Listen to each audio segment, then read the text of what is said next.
It didn't happen all at once. That's the thing about distance, it's not a clean break, it's erosion. A little bit of shoreline lost every day, until one morning you wake up and realize the house you built together is hanging off a cliff. My wife didn't leave me. She outgrew me, with the help of someone I paid for, her therapist. And by the time I realized what was happening, I wasn't just out of the conversation. I was the subject of it. It started with a sticky note. That was the first time I noticed something had changed. It was yellow, square, and stuck to the bathroom mirror. I was brushing my teeth when I saw it. Please remember to rinse the sink after shaving. It makes me feel unseen when I have to clean up after you. I stared at it like it was written in a language I only sort of understood. It makes me feel unseen. We used to just say, hey, clean up after yourself. That was before Andrea started therapy. Now, don't get me wrong, I was all for it at first. She was going through a tough time. Her mom had just passed, work was draining her, and we'd had one of those long winters where everything feels beige and heavy. So when she said she found someone named Celeste, I nodded and told her it sounded like a great idea. Celeste. Even the name felt like incense and soft music. At first, I didn't even notice the difference. Andrea seemed lighter after her sessions. Calmer. More patient. And I was happy for her, really. Until things started to shift. The sticky notes were just the beginning. Next came the emails. Not texts. Not conversations. Emails. Long, carefully worded messages that read like mediation transcripts. The subject lines alone were enough to make my skin crawl. Emotional labor and kitchen boundaries. Revisiting intimacy, a request for somatic awareness. Next steps for us, reflective processing notes. And they all ended the same way. Warmly. Andrea and Celeste. That was the part that stopped me every time. Andrea and Celeste. Like they were co-writing a book about our marriage and I was just a character who hadn't signed the release form. At first, I tried to laugh it off. Told my friend Mike over beers that my wife had outsourced communication to her therapist. He chuckled, but his face shifted when I told him the emails weren't just recaps, they were directives. She wants me to build a conflict-free container for our disagreements, I told him. I don't even know what that means. He raised an eyebrow. Did you ask her? Yeah, I said. She told me to refer to the last email. Paragraph 3. And that's when it hit me, I wasn't married to Andrea anymore. I was married to Andrea and company. I tried to bring it up. Sat her down one night after dinner and told her I missed just talking. You know, raw, messy, unedited. She smiled like a teacher with a struggling student and said she understood my resistance, that it came from my historical discomfort with emotional transparency. I asked her what that even meant. She said I might want to explore it with someone. And that maybe Celeste had a referral. I should have said something sharper then. Should have drawn a line. But instead, I just nodded. Like a damn idiot. Because part of me still believed we were on the same team. That maybe this was just a phase, a healing journey with an awkward detour. But then came the email that changed everything. Subject, decentering the male narrative, a home realignment proposal. It was 5 paragraphs long. Structured like a legal memo. Attached was a chart. I was now responsible for 70% of all domestic tasks because, quote, as a cis-hetero man raised in Western patriarchal culture, you have inherited invisible privilege that must be actively unlearned. I sat there staring at the screen. She was sitting 10 feet away from me on the couch. But instead of speaking, she sent this. And I realized then, my voice wasn't just being ignored. It had been voted off the island. A few days after the home realignment proposal email, I tried to talk to her face to face. No subject lines. No attachments. Just a real conversation. It was a Thursday, one of those early spring evenings where the air smells like thawed earth and sidewalk dust. We were both home, eating leftover Thai. She was scrolling through her phone, and I was sitting across from her with a knot in my stomach and a fork full of cold pad cew. "I need to talk to you," I said. She didn't look up. "Sure. Can you give me 5 minutes? I'm responding to Celeste." "Yeah," I said. "That's kind of what I wanted to talk about." That got her attention. She set her phone down slowly, like it was a crystal vase she didn't want to chip. Her eyes softened, or maybe they didn't. I was starting to question everything by then. "I miss talking to you," I said. "Just you. Not Celeste. Not co-signed by Celeste. Not with footnotes and references." Andrea tilted her head, that practiced look of patience that made me feel like a child. "I hear that this process has been disorienting for you." "Disorienting?" I said. "Andrea, I feel like I'm talking to a press release. You sent me a spreadsheet to tell me I need to fold more laundry." She nodded, slow and measured. "That's a valid reaction. I think what's happening here is that you're experiencing discomfort because the dynamic is shifting. The structures that once protected your sense of control are dissolving, and it's threatening your nervous system." I blinked. "Did you just say my nervous system is threatened by laundry?" She smiled gently, like I was making her point for her. I pushed back my chair. "Andrea, I'm not your patient." "No," she said, "you're my partner. Which is why I need you to participate in the emotional accountability work this relationship requires." I paused. Took a breath. "You don't hear yourself, do you?" "I'm hearing you right now," she said. "And I can sense your resistance." "It's okay." "It's not okay," I said. "You're not responding to me. You're analyzing me. Every time I talk, you go into Celeste mode. You quote phrases I've never said and assign trauma to things I haven't even processed." "That's called projection," she said. "You're externalizing your fear of intimacy." And that's when I realized, I wasn't in a conversation. I was in a therapy session I hadn't booked, with a therapist who wasn't in the room. Or maybe she was. Because by that point, Celeste had become a phantom presence in our house. A shadow on the couch. Her name came up more than my own. Andrea would say things like, "Celeste helped me reframe that," or, "Celeste and I processed your reaction," or, "We think you should consider writing down your thoughts before we talk." It wasn't paranoia. It was real. Later that week, I got an actual email from Celeste herself. Subject, a gentle invitation toward collaborative growth. She addressed me as, Tom, thanked me for, bearing witness to Andrea's emotional evolution, and offered a therapeutic bridge space, if I wanted to reconnect with the relationship from a place of embodied consent. Embodied consent? I reread the sentence 4 times before closing the laptop. I wanted to scream. Throw something.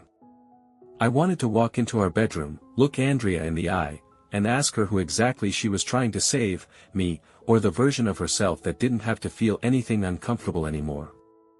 But I didn't. Because I wasn't sure she'd hear me anymore. And I think, deep down, she didn't want to. There's something deeply surreal about being ghosted by your own wife, emotionally, intellectually, spiritually, while she's sitting 2 feet away with a hand-dipped mug of lemon tea and a gentle reminder that space can be healing. She said those words, space can be healing, while wearing my college hoodie, the one she used to steal when she was cold or sad or just wanted to smell like me. Now, it looked like a costume. Like something she'd borrowed from a character she no longer wanted to play. We were in the middle of folding laundry, well, I was folding laundry, when she said it. Soft voice. Even tone. Like it was a weather report. I think we should consider a trial separation, she said, to explore somatic clarity. I stared at her. What does that even mean? She didn't flinch. It's not a breakup. It's a realignment. A chance for both of us to ground our bodies in independent reflection. You want to separate, I repeated, because our bodies need time apart. Yes, she said, because our physical proximity may be reinforcing codependent nervous system patterns. I laughed.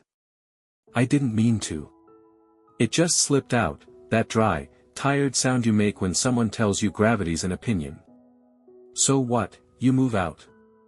She shook her head. No. I think it's important that I stay in the space for now. I need to feel rooted. Then where do I go? Her eyes didn't even blink. That's part of your journey. I almost asked if Celeste wrote that line. But I didn't need to, I could hear her in every syllable. Later that night, I found a note on the fridge. Another one. This one said, if you're feeling dysregulated, please consider journaling your thoughts before initiating conversation. I am not currently available for co-regulation outside of scheduled dialogues. A. Co-signed by Celeste. I stared at it for 10 full seconds. Then I went outside, sat on the porch, and wondered how the hell we got here. We used to fight about dishes and duvet covers. Now I was being told to co-regulate my emotions into a journal like I was trying to qualify for a TSA checkpoint. And the emails kept coming. One after another. Subject, navigating shared space with compassionate distance. Subject, on resentment and the energetic cost of unprocessed grief. Subject, boundaries as a love language. That last one ended with a paragraph about how Andrea and I have been mapping her emotional load and identified patterns of emotional caretaking that are no longer sustainable. Andrea and I. They had a map of my wife's emotions. And apparently, I was a traffic violation. I tried to set boundaries of my own. Told her I needed to speak without being psychoanalyzed. That I didn't want to be another client on Celeste's caseload, a subject in some unspoken study called Men and Their Inability to Articulate Emotional Depth Without External Prompting. Andrea responded with an email. Subject, honoring your need for verbal expression. She suggested that I schedule a time for structured dialogue so we could engage without enmeshment. Then she included a Google Calendar invite labeled Tom's Emotional Check-in. It was slotted for the following Thursday. 20 minutes. That was when something cracked. Not loud. Not dramatic. Just a quiet shift, like the floor beneath you tilting by degrees until nothing sits level anymore. That night, I packed a small bag. I didn't announce it. Didn't write my own email. I just placed the bag by the door and told her I'd be gone a few days. She nodded. Take the time you need. No tears. No asking where I'd go. No, I love you. Just take the time you need. And I did. But what I really took was a breath. For the first time in months, it felt like mine. I didn't have a plan when I left. I stayed at a motel 2 towns over, one of those places with dim lighting, dated curtains, and vending machines that only take exact change. It wasn't much, but it was mine for the moment. No notes on the fridge. No calendars mapping my inner turmoil. Just silence. That first night, I slept with a kind of heaviness I didn't know I'd been carrying, the kind that comes from trying to be seen through someone else's framework for healing. I thought about Andrea. Not Andrea and Celeste. Just Andrea. The girl who used to dance barefoot in our kitchen when the right song came on. The woman who once cried with me on the bathroom floor after her mother passed, who didn't need to name every emotion because sometimes you just knew. She wasn't gone. But she wasn't here either. She'd been reframed. 3 days passed. No calls. No texts. Just a single email, subject line, gratitude for your embodied pause. It read, Tom. Thank you for honoring your internal compass and taking time away. Celeste and I are holding space for your process and looking forward to reintegrating our shared environment with clear agreements. In the meantime, I've taken the opportunity to create a gentle proposal for cohabitation. It's attached. With grounded care. Andrea, and Celeste. I stared at the PDF. Post-partnering agreements, a framework for platonic cohabitation. It was 8 pages long. 8. Each section had a title. A summary. A set of bulleted action items. There were even quotes from Brené Brown and bell hooks peppered throughout, like philosophical sprinkles over a plate of cold toast. Section 1, Emotional Boundaries and Container Management. Section 2, Kitchen Zones and Energetic Ownership. Section 3, Nonverbal Communication Pathways, Suggested, Color-Coded Magnets. Section 4, Bedroom Realignment, Sleep as a Solo Reclamation Practice. Section 5, Shared Responsibilities and Reparative Labor Distribution. There was a chart. A schedule. A glossary. There were no jokes. No, hey, I miss you. No memories. No softness. Just this sterile, laminated version of intimacy turned into a system. A collaboration. I closed my laptop. Took another walk. And for the first time, I stopped asking myself what happened to us. I knew. We got professionalized. She didn't just heal from grief, she disappeared into the framework of healing. Her therapist hadn't corrupted her. Not exactly. But she'd given her a language, a worldview, a blueprint so thorough that nothing messy could survive it. Not even love. Especially not love. When I got back home 2 days later, the house was reorganized. Furniture moved. Our shared bookshelf split clean down the middle.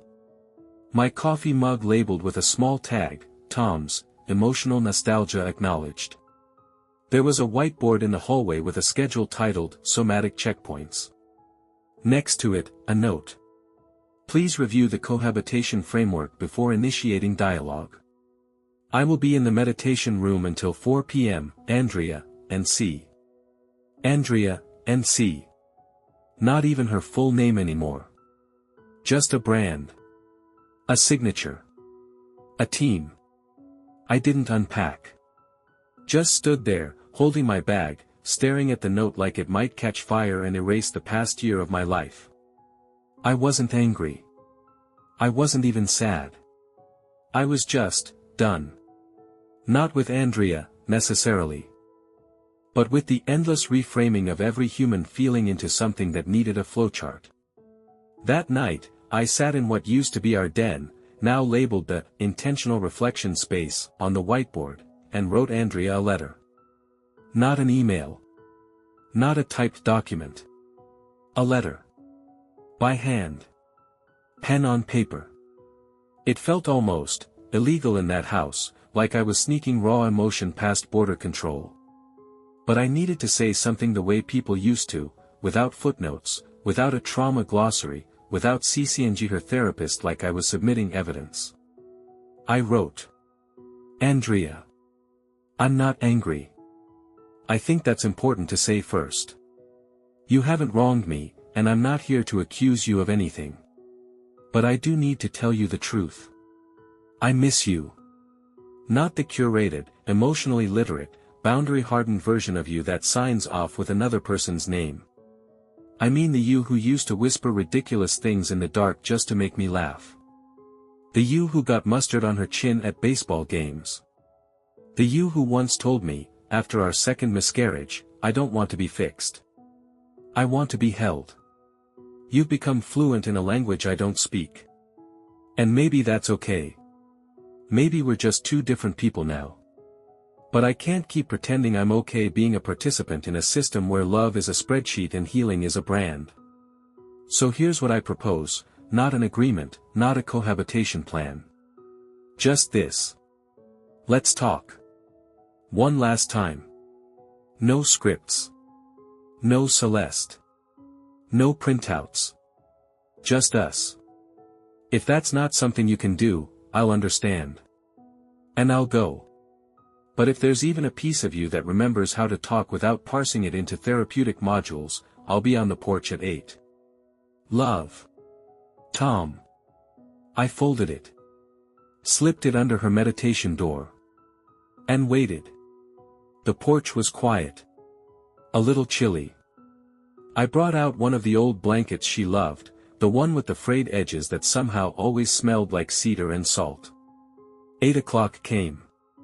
Then 8:10. Then 8:23. The door never opened. But at 8:30, I heard a soft tap behind me. I turned around. Andrea stepped onto the porch barefoot, cardigan wrapped around her like a question. Her eyes were red. I read it, she said.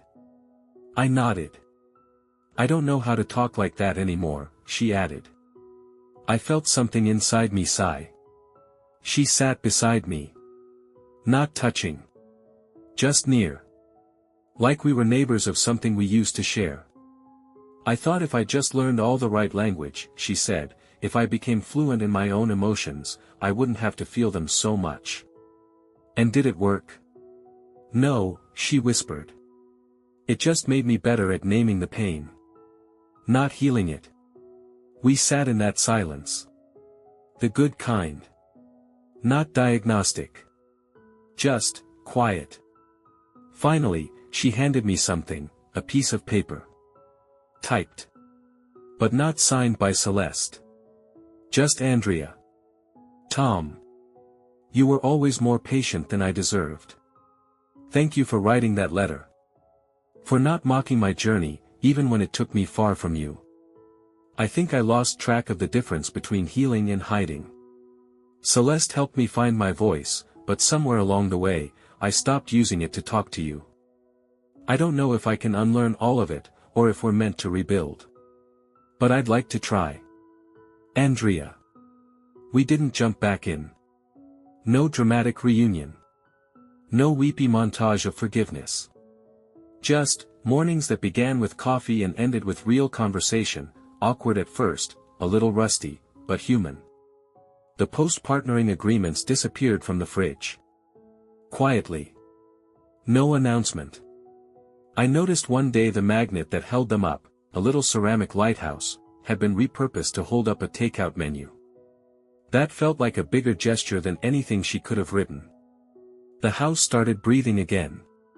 We weren't healed. We weren't reunited. We were just two people trying to speak plainly, after forgetting what it felt like to be understood without translating every emotion into clinical terms. There were relapses, of course. Moments when Andrea slipped into her trained language. Once, she said I was emotionally avoidant when I didn't want to talk about something right away. I didn't get defensive. I just said, please don't therapize me. She nodded, took a breath, and rephrased. Okay. I felt dismissed when you left the room earlier. That's all. I thanked her. And I meant it. We started walking in the evenings again. No phones. Just trees and pavement and the occasional dog barking behind a fence. One night, she asked me what I had been journaling during my time away. I told her I hadn't journaled a thing, I'd just been listening. To myself.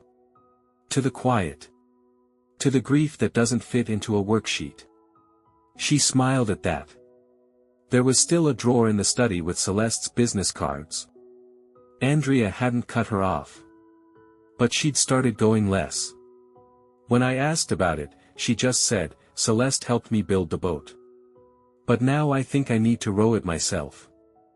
And then came a moment I'll never forget. It was a Sunday morning.